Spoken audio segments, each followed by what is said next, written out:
আসসালামু আলাইকুম ওয়া রাহমাতুল্লাহি ওয়া বারাকাতুহু। দেশ ও প্রবাস থেকে যারা যেখান থেকে আমাদেরকে দেখছেন ও শুনছেন, সবাইকে আমার অন্তরস্থল থেকে সালাম ও শুভেচ্ছা জানিয়ে একটি প্রশ্নের উত্তর দিতে চাই।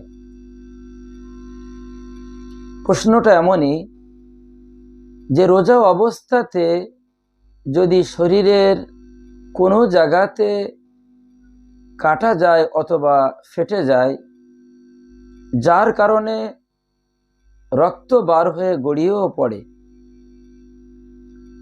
এতে কি রোজা নষ্ট হয়ে যাবে? সংক্ষেপে উত্তর হলো যে আমার ভাইরা, এতে রোজা নষ্ট হবে না। এই নিয়ে আমাদের টেনশন করার কোনো প্রয়োজন নাই। যেহেতু অনেক মানুষ না জানার কারণে টেনশন করে আমার রোজাটা নষ্ট হয়ে গিয়েছে না ঠিক আছে, এর জন্য অবশ্যই এই ভিডিওটি বেশি বেশি করে শেয়ার করে সবাইকে জানার সুযোগ করে দিবেন। আল্লাহ তাআলা আমাদের মাসলা মাসাইল সঠিক জেনে জেনে আমল করা তৌফিক দান করুন। আমিন।